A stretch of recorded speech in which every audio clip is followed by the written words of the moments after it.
Alegrem-se na esperança, sejam pacientes na tribulação e perseverem na oração.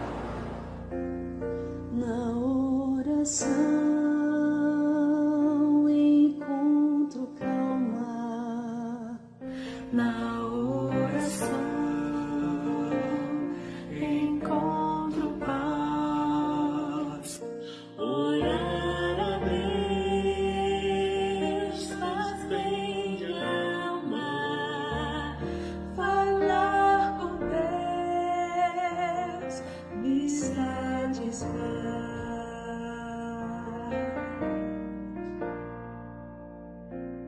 Falar com Deus, que privilégio. Abrir a alma ao Criador, sentir que os céus estão abertos e ouvir a voz do Salvador. Grande é o nosso Deus e as obras que Ele faz. O seu amor não tem limites. Em seu perdão encontro paz.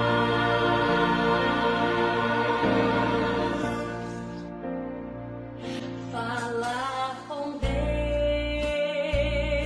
é o que preciso, pois Ele é fonte de poder. Só nele a vida faz sentido, pois me dá forças pra viver.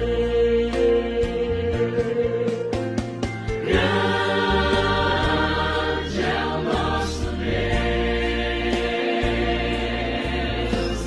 e as obras que Ele faz.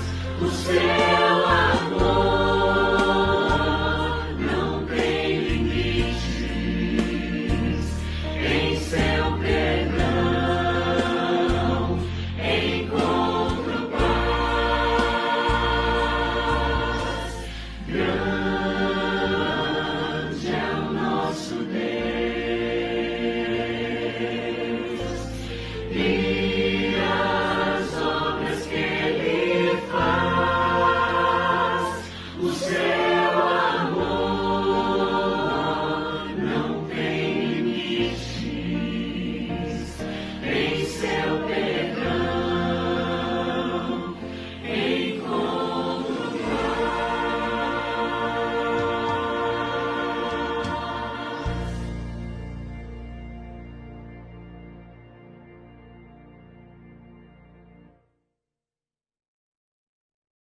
Olá, como vai você? Tudo bem? Aqui é Andréia Souza e nós vamos dar continuidade aos nossos 40 dias crescendo na oração. Hoje nós vamos utilizar o texto base que está no livro de Tiago, capítulo 5, versículo 13 aos 18. Vamos ler? Você pode pegar a sua Bíblia, o seu caderno, o seu bloco de anotação e deixar próximo de você? Vamos com a leitura. Entre vocês, há alguém que está sofrendo? Que ele ore. Há alguém que se sente feliz? Que ele cante louvores. Entre vocês, há alguém que está doente? Que ele mande chamar os presbíteros da igreja para que estes orem sobre ele e unjam com óleo em nome do Senhor. A oração feita com fé curará o doente. O Senhor o levantará, e se houver cometido pecados, ele será perdoado. Portanto, confessem os seus pecados uns aos outros e orem uns pelos outros para serem curados. A oração de um justo é poderosa e eficaz. Elias era humano como nós. Ele orou fervorosamente para que não chovesse e não houve chuva sobre a terra durante 3 anos e meio. Orou outra vez, e os céus enviaram chuva, e a terra produziu os seus frutos. Vamos falar sobre o que podemos entender dessa passagem baseado no contexto. Os versículos 7 ao 11 falam da necessidade, bênçãos e exemplos de paciência. Isto pode ter muito a ver com os diferentes tipos de oração dos versículos 13 a 18, onde encontramos tipos de oração para aquele que está sofrendo, aquele que está feliz, aquele que está doente e aquele que cometeu o pecado. Estes versículos nos indicam como devemos orar quando estamos enfrentando dificuldade. Mais à frente temos no versículo 19 e 20 também uma indicação que devemos estender-nos a outros que estão enfrentando dificuldades também, não simplesmente olhando para nós mesmos. Vamos ler o que está nos versículos 19 e 20 do capítulo 5. Meus irmãos, se algum de vocês se desviar da verdade e alguém o trouxer de volta, lembre-se disso. Quem converte um pecador do erro do seu caminho salvará a vida dessa pessoa e fará que muitíssimos pecados sejam perdoados. No versículo 14, Tiago nos indica que devemos chamar os presbíteros da igreja para orar para aqueles que estão enfermos, porque eles são autoridades espiritual e devem ter um discernimento especial para identificar a raiz de casos difíceis, assim como nós vemos uma instrução no livro de João, capítulo 5, versículo 19. Note também que são presbíteros no plural. Esse tipo de oração de discernimento e ministração funciona bem melhor em equipe. O discernimento de um pode ser confirmado por outro.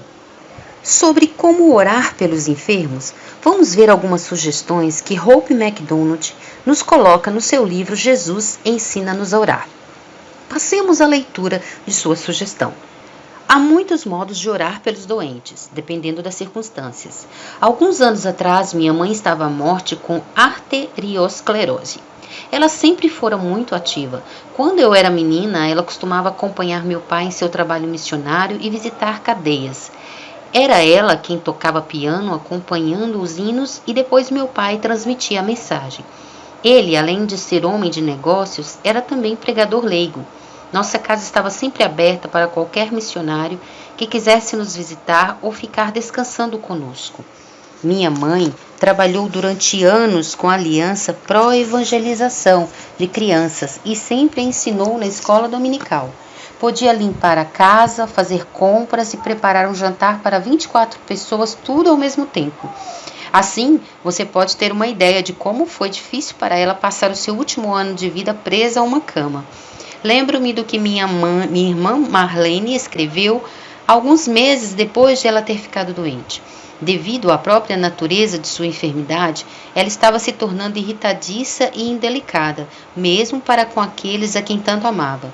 Ela e meu pai tinham vivido como dois namorados durante 47 anos. E, no entanto, agora ela dizia coisas que o magoavam. Toda vez que a visitava, ele saía do hospital chorando. Sabíamos, não ser da vontade de Deus, que minha mãe terminasse seus dias de um modo tão oposto ao que vivera. Por isso começamos a orar pedindo que Deus tirasse dela toda aquela irritabilidade. Imaginamos seu corpo sendo libertado. Oramos para que o Espírito Santo enchesse com sua paz, serenidade e amor. Pensamos na paz de Deus invadindo seu corpo, a começar pelas pontas dos pés e alcançando-a em todas as suas partes. Imaginamos sua cama rodeada pelo círculo do amor de Deus e sentimos a expressão de paz em seu rosto. Agradecemos a Deus por estar agindo para que isso se concretizasse. Dentro de 2 semanas, minha irmã escreveu dizendo: mamãe está completamente mudada. Toda aquela irritação e agressividade a deixaram e agora seu rosto reflete tanta paz que até as enfermeiras do hospital gostam de ir ao seu quarto, ao menos para vê-la. Lembro-me que na minha última visita, pouco antes de sua partida para a companhia do Senhor, a enfermeira-chefe me disse: sua mãe tem sido nossa paciente predileta. Ela tem sido sempre muito amável e aprecia tudo o que fazemos para ela. Se por acaso você tem algum dos seus queridos doente no hospital ou numa cama de repouso por um longo período de tempo, faça-lhe uma sugestão. Você que já passou por uma experiência assim sabe como é difícil encontrar o que dizer. principalmente se a pessoa, pelo seu estado doentio, se esquece das coisas. Você quer ficar por algum tempo com seu ente querido à beira do leito, e ele a quer e pensa em você, mas o assunto se esgota rápido, pois não se leva muito tempo para perguntar como estão e para contar o que se comeu no almoço ou no jantar. Depois disso vem a dificuldade de ter de ficar perto da cama pensando no que dizer, e ainda a gente quer permanecer lá por pelo menos uns 15 minutos cada dia. Essa experiência pode ser triste e decepcionante para ser repetida todos os dias durante meses e meses seguidos. Quando minha irmã me disse isto em uma carta, orei a Deus pedindo que me mostrasse o que aconselhar. E ele me deu essa ideia. Cante hinos com ela, leia a Bíblia ou alguma meditação diária de algum livro que ela goste. Enviei esta sugestão a Marlene e disse-lhe que, mesmo que a princípio se sentisse embaraçada ou como uma tola, cantando para minha mãe no hospital, ela deveria se esforçar e fazer isso de qualquer maneira. Ela devia tentar e pensar na alegria que mamãe sentiria. É claro que era muito mais difícil para mim escrever, dando de longe a sugestão, sabendo que não cabia a mim realizá-la, pois não morávamos na Califórnia. Pois sabia que minha querida e corajosa irmã pegou a Bíblia e o inário e foi para o hospital no dia seguinte. Começou cantando 5 ou 6 hinos com ela, depois leu algumas passagens que mamãe havia anotado na Bíblia. Você pode crer, minha mãe, cuja memória estava fraquíssima, cantou junto, num contralto perfeito, sem perder uma só palavra de todos os versos. Pense na mudança. Você vê, seu espírito ficou sendo alimentado e revigorado diariamente. O amor de Jesus anima sua alma. Sua mente podia estar enfraquecida, o corpo devastado pela doença, mas seu espírito estava vivo, manifestando o amor e a paz de Jesus. Minha irmã continuou neste ministério durante um ano inteiro.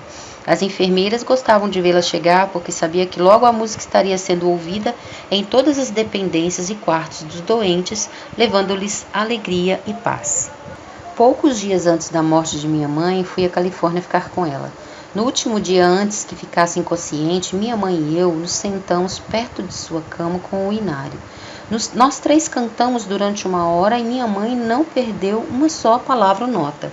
Creio que a falta de memória que sofreu nesse último ano, tão difícil para a família aceitar, foi o modo amoroso como Deus a protegeu.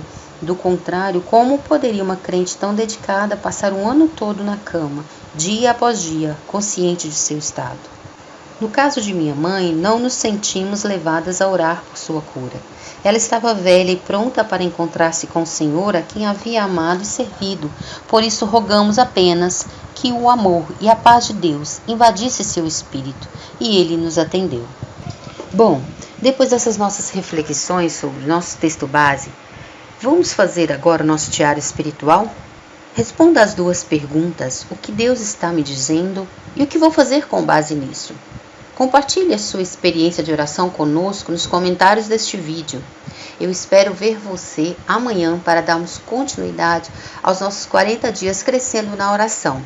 Fiquem com Deus e até lá!